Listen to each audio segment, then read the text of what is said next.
देवावेतं नमस्ते जसधम्मे सया मनो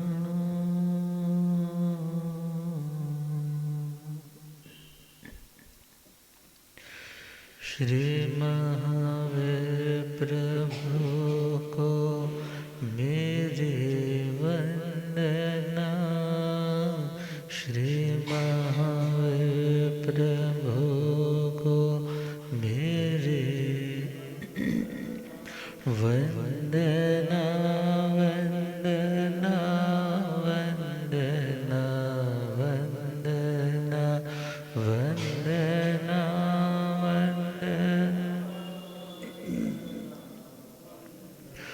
मुझको तारो प्रभु तारे जो चंदना। मुझको तारो प्रभु तारे जो चंदना। वंदना वंदना वंदना वंदना वंदना।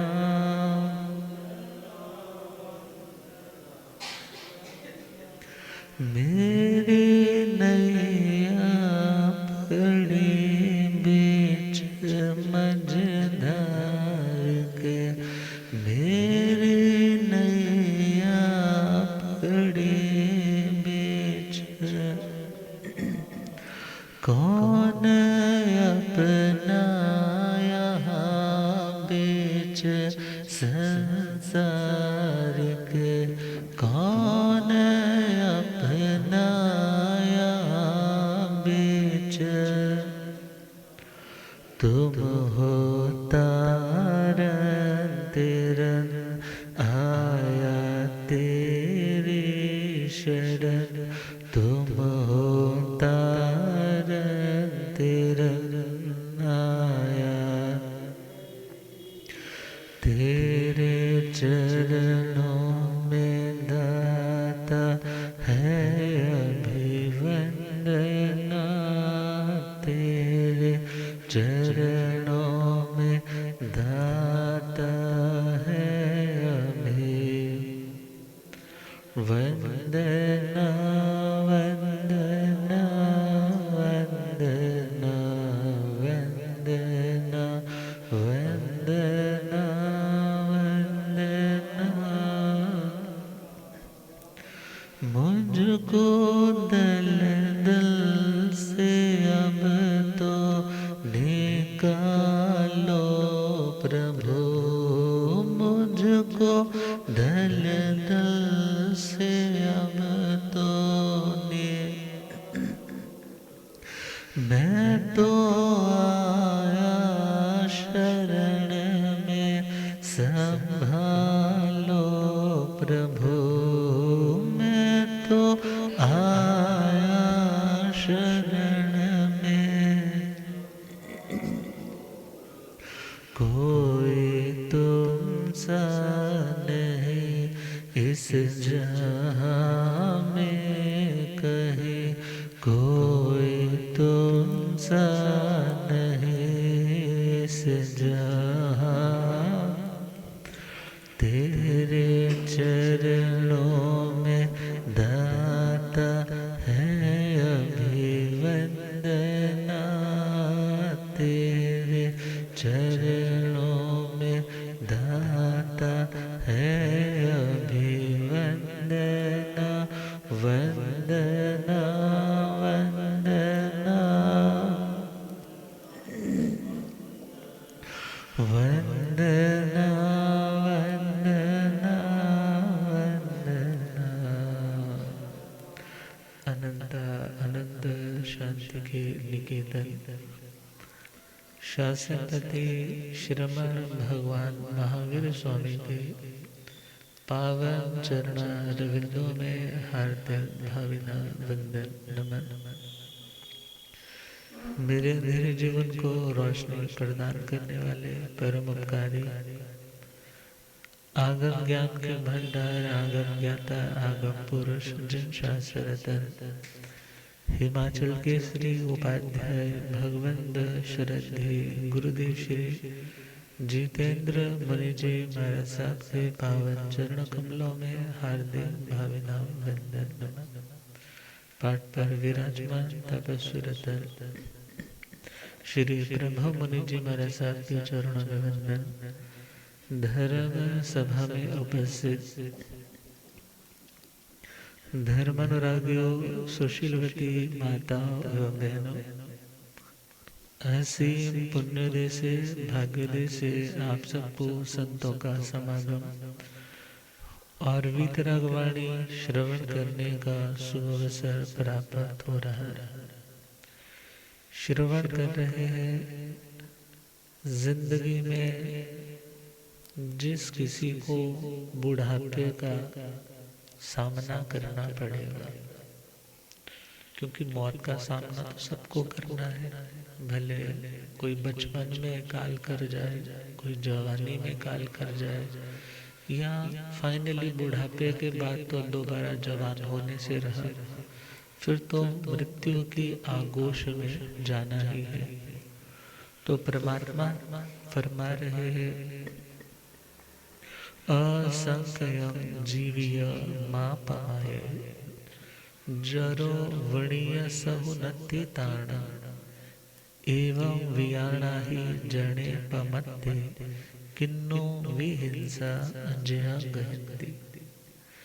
जीवन असंस्कृत है, अर्थात यह ऐसा कच्चा घड़ा है जो एक दिन टूटेगा ही टूटेगा। जीवन पानी में पतासे के समान है जो एक दिन खुरेगा ही खुरेगा। इसलिए हे आत्मा, जिंदगी समाप्त होने से पूर्व इस जिंदगी का जो सार है, अर्थात आत्म स्वरूप में स्थिर होना, आत्म स्वभाव में लौटना, आत्मा को पहचानना, आत्मा और इस देह के संबंध को पहचानना और इस संबंध की नश्वरता को पहचानना और अपने समस्त दुखों का अंत हो सकता है, इस विश्वास को दृढ़ करते हुए धर्म की साधना करना। इन बातों की यदि रियलाइजेशन हो रही है, तुम समझना धर्म हो रहा है। और यदि नहीं इन बातों के अभी तक रियलाइजेशन हुए, तो प्रयास करना है कि मुझे ऐसे महापुरुषों का सानिध्य मिले जो आत्मा की जानकारी देने वाले, जो अपना है उसे समझाने वाले हैं। क्यों? क्योंकि जो अपना है वो कभी पराया नहीं होगा, और जो पराया है वो कभी अपना नहीं होगा। ये तो बड़ा यूनिवर्सल सा ट्रूथ है। तो उस यूनिवर्सल शाश्वत सत्य को जानते हुए, अब मोह को कम करते हुए, नींद से जागते हुए, अब जागृत होकर के धर्म के मार्ग पर बढ़ना है। तो परमात्मा कह रहे हैं कि तुम आत्म जागृति में समय मात्र का भी प्रमाद, लापरवाही, दिल्ली डल्ली मत करो कि बुढ़ापे में जाकर के बस आत्म समाधि वाली बातें करें। मगर stability is required for each and every person. ये तो नहीं है बुढ़ापे वाले व्यक्ति को ही मन समझाने के लिए धर्म जरूरी है, बल्कि युवा अवस्था में भी हमारे कदम जब जब गलत डायरेक्शन में जाते हैं, जब जब हम पुनः सर फोड़ करके लौट के पश्चाताप के आंसू बहाने के लिए आते हैं, तो खुद को समझाने का, खुद को कंसोल करने का यदि कोई सशक्त मजबूत माध्यम है तो वो धर्म ही है। वो समझाता है, तुम्हें वह मिलता है जैसा तुमने कर्म किया है, और जो तुझे नहीं मिला वैसा तुमने अपना कर्म इनपुट डाला कि नहीं, तो आउटपुट भी आने वाला नहीं। और दुनिया के कितने भी प्रयोजन क्यों ना सिद्ध कर लो, फाइनली दुनिया की सभी उपलब्धियां यहीं पर रह जाएगी। और यदि अपने आत्म भाव को उपलब्ध नहीं किया तो याद रखना, दुनिया में आज भी जैसे हो, पुराने जन्मों में भी बहुत कुछ पाया था, वो भी वैसे का वैसा रह गया, और यहाँ का भी ऐसे का ऐसा ही रह जाएगा यदि स्पिरिचुअल ग्रोथ नहीं हो पा रही। तो जो लोग यह कहते हैं कि बुढ़ापे में जाकर के बड़ा टाइम होता है, एक रिटायरिंग लाइफ होती है, धर्म करेंगे, धर्म समझेंगे, मगर परमात्मा कहते हैं जरो वर्णीय सहुन्नति तान। बुढ़ापा व्यक्ति को पराधीन कर देता है। बुढ़ापे में इस आत्मा का सहारा बनने वाला कोई नहीं होता। तो परमात्मा कह रहे हैं कि तुम वृद्धा अवस्था में धर्म की बातें सोच रहे हो, तो ध्यान दो, सीढ़ियां तो बुढ़ापे में 2-2 3-3 इकट्ठी चढ़ी नहीं जाती। हाँ, बचपन में तो 2-2 सीढ़ियां 3-3 सीढ़ियां भी चढ़ जाते थे, बुढ़ापे में 2-2 सीढ़ियां तो चढ़ी नहीं जाती। तो तुम सोचते हो मैं धर्म की सीढ़ियां चढ़ के मोक्ष की मंजिल तक जल्दी जल्दी पहुंच जाऊंगा, तो ये पॉसिबल होने वाला नहीं।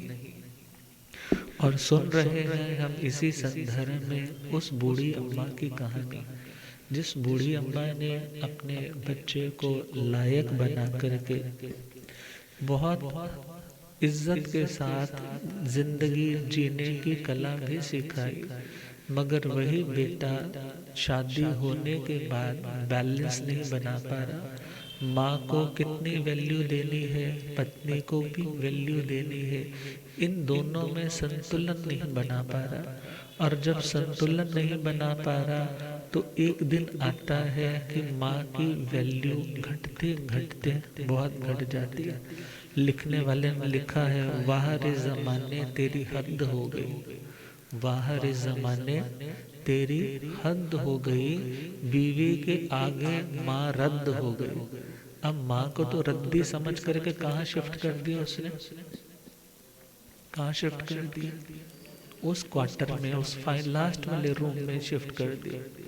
अब क्यों शिफ्ट कर दिया? रहती है घर के भीतर, रोक टोक होती है कि घर में झगड़ा होता है, दूर रहेगी तो अपने आप ठीक हो जाए। पुराना जमाना था, शायद उस टाइम वृद्धाश्रम खुले नहीं होंगे, और आज के होते तो कहाँ छोड़ आते, उन्हें वृद्धाश्रम में छोड़ आते।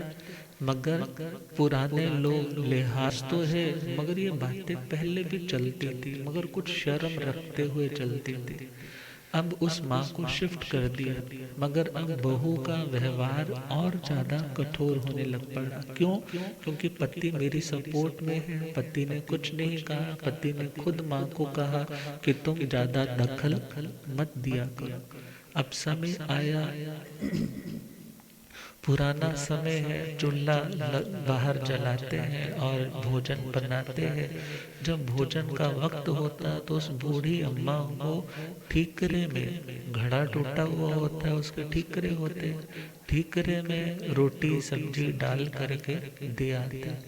अब दिन प्रतिदिन यह क्रम चलने लगा। वो सोचने लगी, अरे मैंने तो अपने बच्चों को हमेशा कैसे खिलाया। एक माँ के लिए तो अपना बच्चा राजा महाराजा सम्राट होता है, मगर जब उसी के साथ उसी के बच्चे ऐसा बर्ताव करने लग जाए तो मन उदास, खिन्न, बेचैन तो होता ही है। खुद के भाग्य पे संदेह, खुद के कर्मों पे क्वेश्चन मार्क लगता है, मैंने कहाँ कमी रखी थी।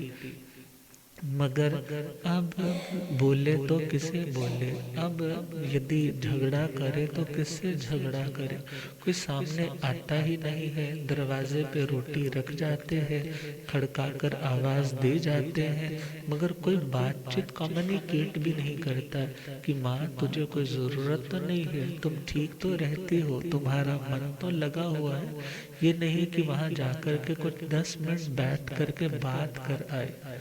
कहते हैं यूं ही ना चल फिर के ये तर्ज सुखन पाया है।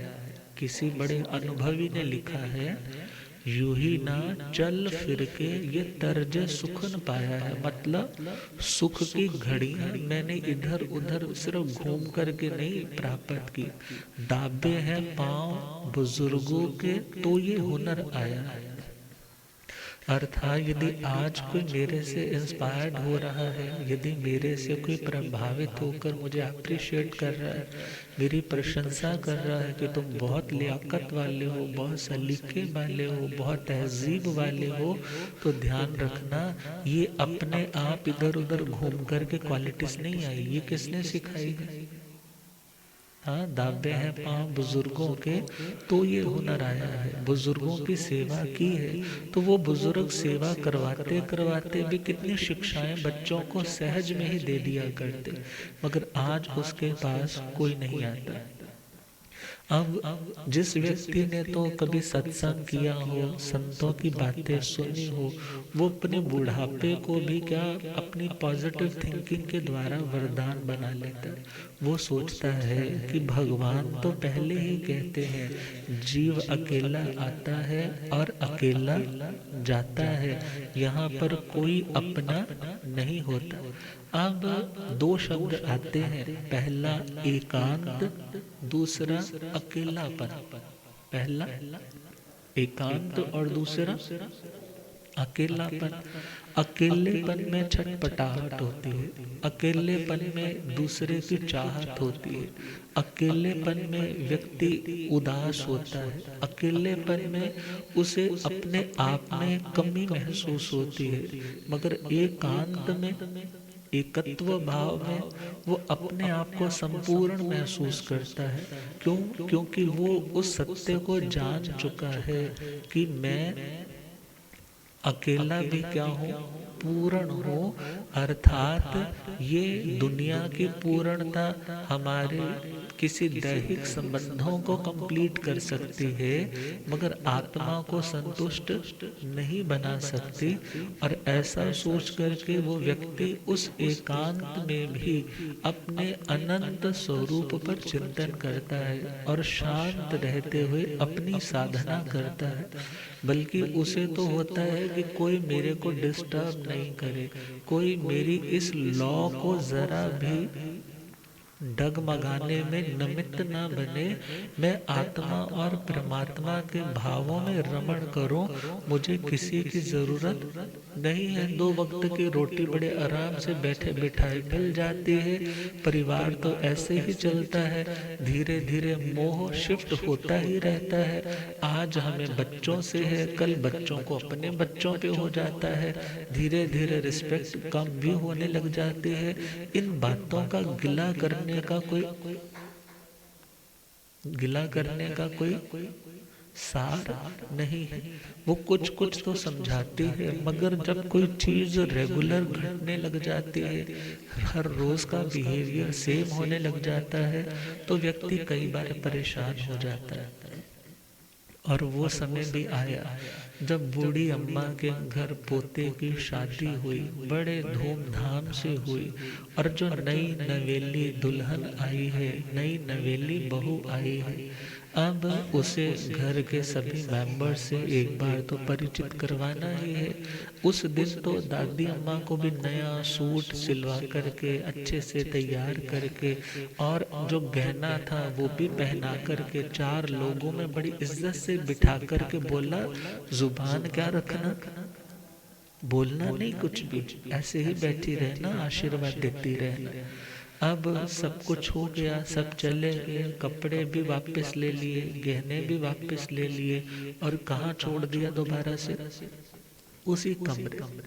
अब नई बहू आई है तो कुछ दिन तो हर किसी के अपने ही दुनिया के भोगों में ही बीत जाते हैं, मगर उसे ख्याल आता है वो दादी अम्मा कहाँ है। अपने पति से पूछती है, दादी अम्मा का कौन सा रूम है, जब हम खाना खाते हैं तो दादी अम्मा यहाँ क्यों नहीं बैठती। वो कहने लगा, बस मैं क्या बताऊँ, हमारे घर की कुछ व्यवस्था ऐसी है। अब जब उसने पूछा व्यवस्था ऐसी है, चलो समय आने पे शायद पता चल ही जाएगा। और वो दिन भी आया जब दिवाली की तैयारियां शुरू होने लगी। कौन सी तैयारी?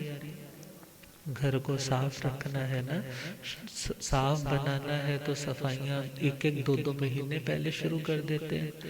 अब वो काम में हाथ बटाने के लिए हमेशा तैयार रहती, और वो सोचती है, जो बूढ़ी अम्मा की बहू है, वो सोचती है मुझे तो फ्री में नौकरानी मिल गई है, काम बहुत ढंग से कर देती है और कोई चिंता की बात नहीं है। और उसने कहा चलो इसको बूढ़ी अम्मा के कमरे तक भी ले जाऊं और इसको बोलूं कि इसको भी अब साफ कर देना, घर तो सारा ही साफ करना है। तो पहले तो कमरा दिखाया, और जैसे ही कमरा दिखाया बड़ी बदबू बाहर तक आ रही थी। सोचने लगी पता नहीं यहाँ पर कोई डंप एरिया है, कुछ गंदगी फेंकते होंगे, ये क्यों स्मेल आ रही है इस कमरे से। मगर जैसे ही दरवाजे तक पहुंचे तो वही एक सिकुड़ा सा बदन खाट से चिपका पड़ा, और उस अंधेरी सी कोठड़ी में मानो थोड़ी थोड़ी रोशनी रोशनदान से आ रही है, और वो मानो मौत की इंतजार करती हुई बूढ़ी अम्मा उनकी और फटी सी आंखों से देख रही है कि कौन कमरे में आज आया। अभी तक तो कहाँ भोजन छोड़कर जाते थे, बाहर दरवाजे तक छोड़ के जाते थे, घिसट घिसट करके जाती थी, मगर आज कोई कमरे तक आया है। पूछा कौन? तो बहू कहने लगी अम्मा मैं हूँ, और तेरी पौत्र वधू को लेकर के आई हूँ। जैसे ही पौत्र वधू को पास लेकर के आए, और जैसे ही उसने मस्तक उनके चरणों में लगाया और उसने बड़े प्यार से सहलाया, वो कई आशीषें दी। और ध्यान देना, जो आशीर्वाद होते हैं वो मांगने से नहीं फलते, वो मांगने से नहीं फलते। वो कब फलते हैं? जब आप किसी की हृदय से सेवा करते हो तो वो ऑटोमेटिकली आपकी वाइब्स सामने वाले को मजबूर कर देती हैं कि वो आपको ब्लेस करे। और उस बूढ़ी अम्मा ने बड़े हृदय से उसको आशीष भी दी, मगर जैसे ही उसने कमरा दिखाया कहने लगी बूढ़ी अम्मा की बहू कि इस कमरे को भी साफ कर देना, और आज के बाद इस बूढ़ी अम्मा को भोजन भी तू ही देने के लिए आना, और देना भी क्या, बस बाहर रख जाया कर। बस इतना कह करके उसको साथ ही लेकर के आ गई। मगर इस हालत को देख करके वो सोचने लगी, जिस घर में बुजुर्गों के साथ ऐसा व्यवहार होता है वो घर आज भी डूबा और कल भी डूबा। मैं कहाँ आ गई? मेरे घर में तो बुजुर्गों को पलकों पर बिठाया जाता है, मेरे घर में तो बुजुर्गों को यदि कोई नया कपड़ा लेकर के आते हैं उनके चरणों से छुआया जाता है, मगर यहाँ पर तो कलयुग देखने को मिल रहा है। यहाँ पे पांचवा हारा देखने को मिल रहा है कि जिसने पाला पलोसा बड़ा किया होगा, संस्कार दिए होंगे, अब उसी दादी अम्मा को कहाँ शिफ्ट कर दिया ऐसे कमरे। अगली सुबह हुई, भोजन का वक्त हुआ, सब भोजन करने के लिए बैठे। बहू रानी कहने लगी माँ जी आप दादी अम्मा की भोजन की थाली तैयार कर दो ना। बोली थाली वाली नहीं, उनको थाली में खाना नहीं आता, वो ठीकरे पड़े हैं ना, लेकर के आ, अभी डाल देती। मगर अभी तो कहा, मगर सभी को भोजन करवाने के बाद जब कुछ ठंडा सा हो गया, फिर वो भोजन ठीकरों में डाल के बोली जा वहां देख करके आ जाए। अब जैसे ही वो देने के लिए जाती है, देखती है कि हम तो अपने घर के बुजुर्गों को सबसे पहले गरम गरम देते, नरम नरम देते, मगर ये कैसा भोजन दिया है। खुद को भी महसूस हो रहा है मैं कैसे उनको ये भोजन दूंगी।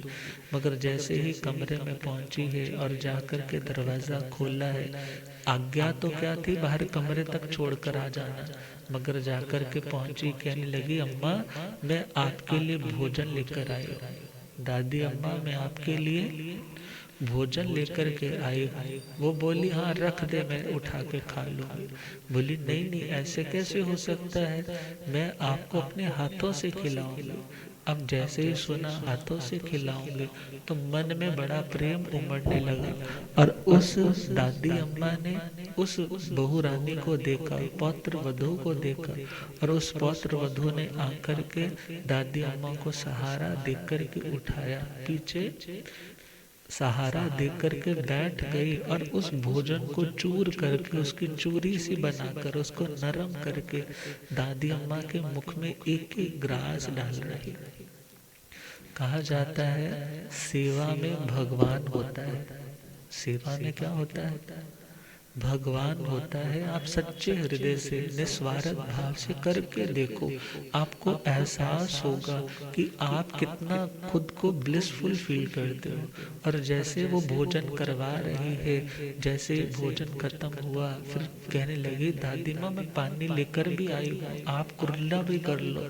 और एक छोटे से बर्तन में कुर्ली करवा करके उनका बिस्तर इत्यादि भी साफ करने लगी। कहने लगी अब ये कमरा में अच्छे से साफ करूंगी। और जैसे ही मत्था टेका है तो दादी माँ ने भी खूब आशीर्वाद दिए। पता नहीं कौन से पूर्व जन्मों के पुण्य, कौन से मोती दान किए थे जो ऐसी मुझे पौत्र वधू मिली है जो मेरा भी ख्याल रख रही है। अब जैसे ही वापस लौटी है और सासू अम्मा उसकी कहती है उस ठीकरे को तोड़ आई कि नहीं? बोली जी आपने बोला नहीं था। अच्छा आगे से ऐसा करना, जब भोजन करवा दो उसके बाद वो ठीकरा तोड़ दिया करो। कहने लगी कोई बात नहीं। दिन प्रतिदिन काम चल रहा है और जिंदगी कटती जा रही है। जिंदगी ता तेरे बंदे दो दिन चार है, जिंदगी ता तेरे बंदे दो दिन। भक्ति दे बाजो तेरा होना ना उद्धार, भक्ति दे बाजो तेरा होना ना। लाख वर्ष दिया उमरा तो मंगद, लाख वर्ष दिया उमरा तो दौलत नो मंगड़े तो जरा बिना संग दे, दौलत नो मंगड़े तो जरा बिना। सोचदा ने प्रभु बिन होड़ी तेरी हार है, सोचदा ने प्रभु बिना होड़ी तेरी। भक्ति दे बाजो तेरा जीवन बेकार है, भक्ति दे तेरा जीवन बेकार। सुंदर स्वरूप तेरा खाक समावना, सुंदर स्वरूप तेरा खाक समावना। इतर फूल ले ते किन पहुँचावना, इतर फूल ले ते किन पहुँच। यह तन होना तेरा एक मुट्ठी खार है, यह तन होना तेरा एक मुट्ठी खार है। जिंदगी ता तेरे बंदे दो दिन चार है, जिंदगी ता तेरे बंदे दो दिन। भक्ति दे बाजो तेरा जीवन बेकार है, भक्ति दे बाजो तेरा जीवन महल ते माड़िया नो एक दिन छड़ना, महल ते माड़िया नो एक दिन। सगे प्यारिया ने घर विचों कढ़ना, सगे प्यारिया ने घर विचों। किसे नहीं सोचना है मेरा दुलार है, किसे नहीं सोचना है मेरा। भक्ति दे बाजो तेरा जीवन बेकार है, भक्ति दे बाजो तेरा। क्रोध ते हंकार विच ऐवें कानो फुलना, क्रोध हंकार विच ऐवें कानो फुलना, वाग पतास पानी विच जाना घोलना, वाग पतास पानी विच जाना घोलना, झूठे ने रिश्ते ते झूठा सारा प्यार है, झूठे ने रिश्ते ते झूठा सारा, जिंदगी ता तेरे बंदे दो दिन चार है, जिंदगी ता तेरे बंदे दो दिन, भक्ति दे बांझो तेरा जीवन बेकार है, भक्ति दे बांझो तेरा जीवन, छड़ दे तू प्यार मना झूठे संसार दा, छड़ दे तू प्यार मना झूठे संसार दा, दास नो दास पता कर दिलदार दा, दास नो दास पता कर दिल, ध्यान प्रभु वाल लावे जिसदा आधार है, ध्यान प्रभु वाल लावे जिसदा आधार है, जिंदगी ता तेरे बंदे दो दिन चार है, जिंदगी ता तेरे बंदे दो दिन, भक्ति दे बांझो तेरा जीवन बेकार है, भक्ति दे बांझो तेरा जीवन। अब वो बूढ़ी अम्मा जब कुछ प्रेम मिलने लगा तो भजन में भी मन लगने लगा, जब कुछ प्रेम मिलने लगा तो भजन में भी मन लगने लगा, मगर अब वो इतना तो जान चुकी है कि प्रेम भी यदि मिल रहा है तो ये बताने के लिए कि दुनिया का प्रेम जब इतना आनंद देता है तो भगवत प्रेम कितना आनंद दे। अब वो अपना प्रभु का जप, प्रभु की बातों का सिमरन करने लगती है।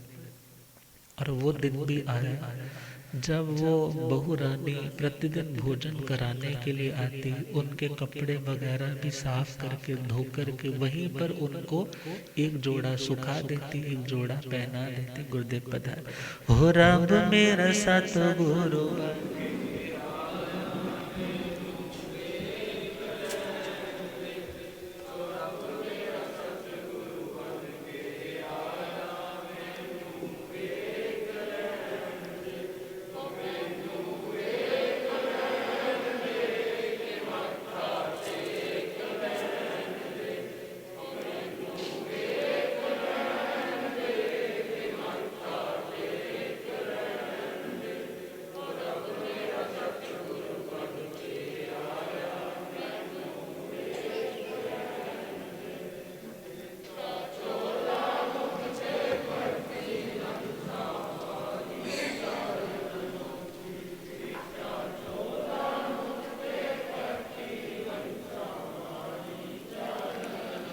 होए चुकदा है संसार मैनू वेख लैण दे, होए चुकदा है।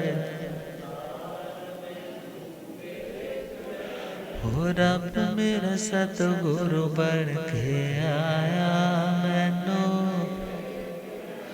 हो पौंदे पौंदे पानी देंदा सुके बूटे हरे कर देंदा पौंदे।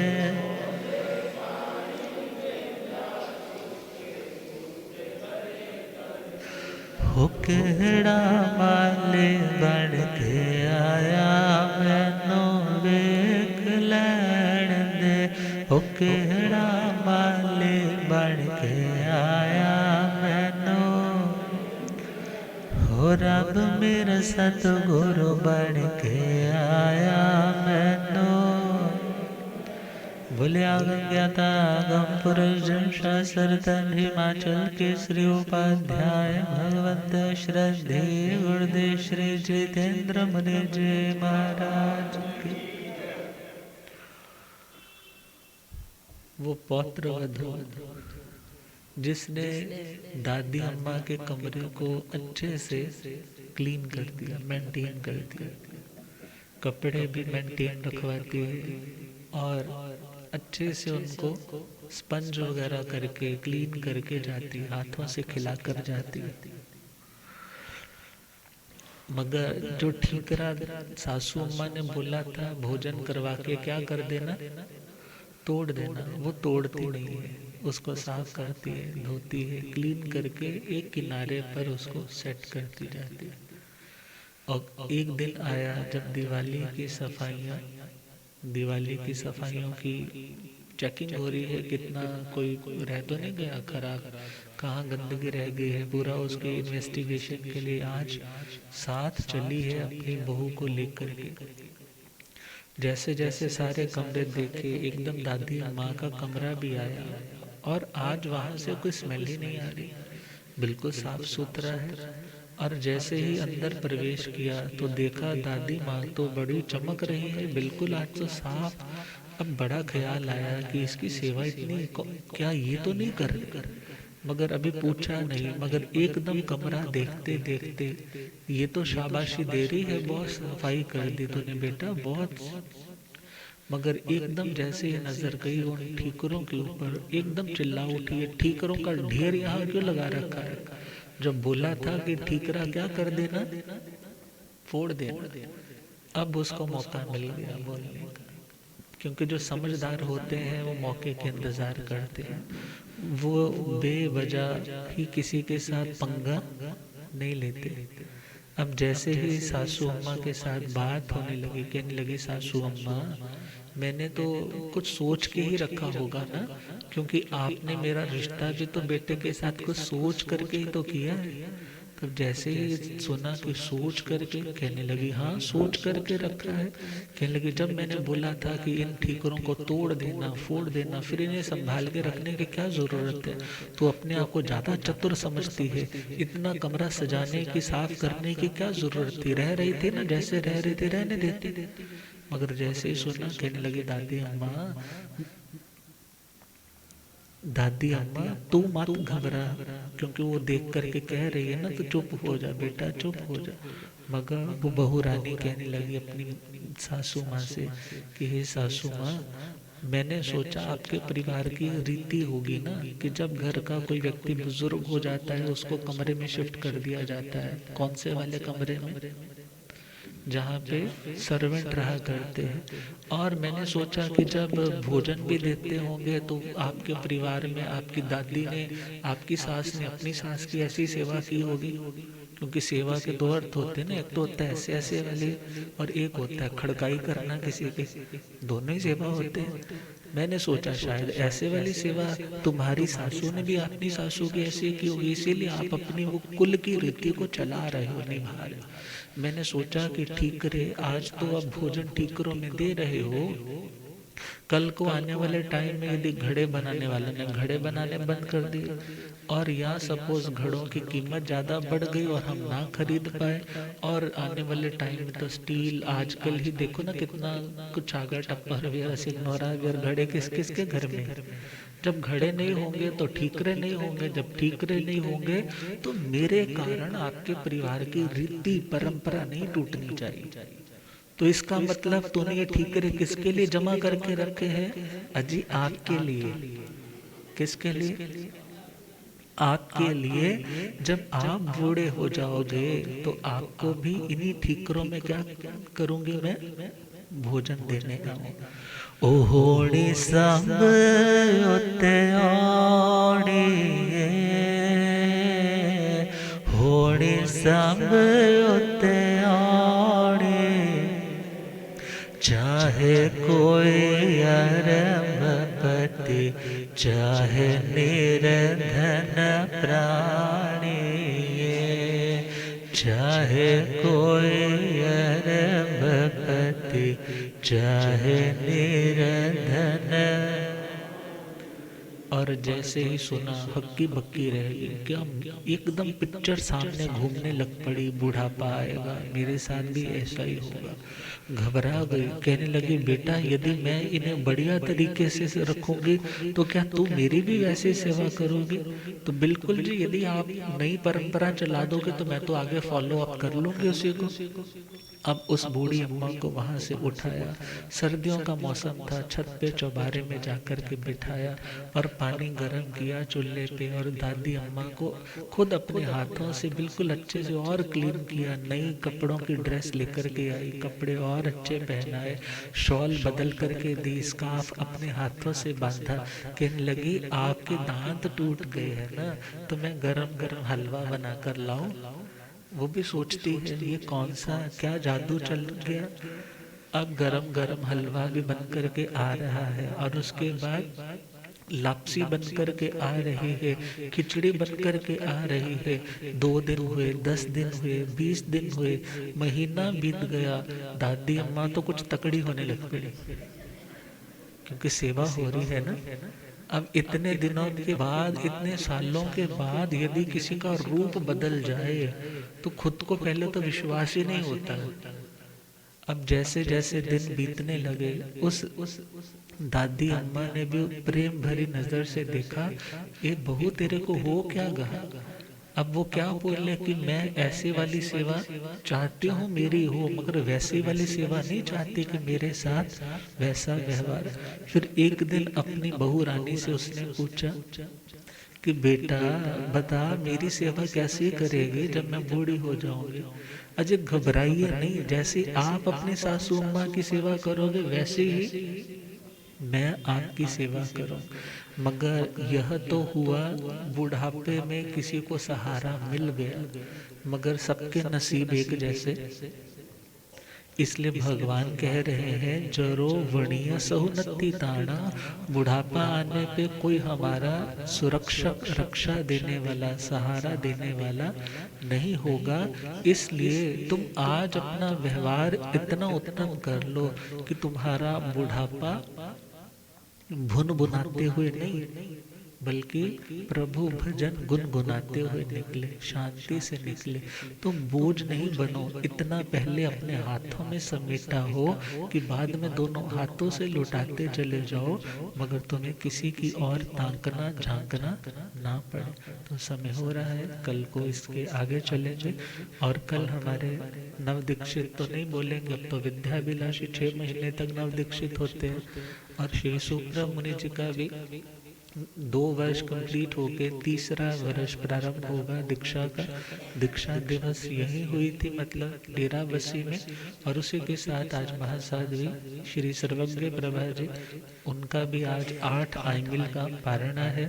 तो उनकी भी 28 के लिए महासाध्वी जी को बहुत बहुत उनकी सादा पूछते हैं। उनका तप के प्रति यह रुझान और भी आगे बढ़े, इन्हीं शुभ भावों के साथ महासाध्वी हरियाणा सिंह ने श्री सर्वज्ञ प्रभा जी को हार्दिक अनुमोदना के भावों के साथ साधुवाद। अब श्रद्धेय गुरुदेव कृपा फरमाएंगे। ओम शांति।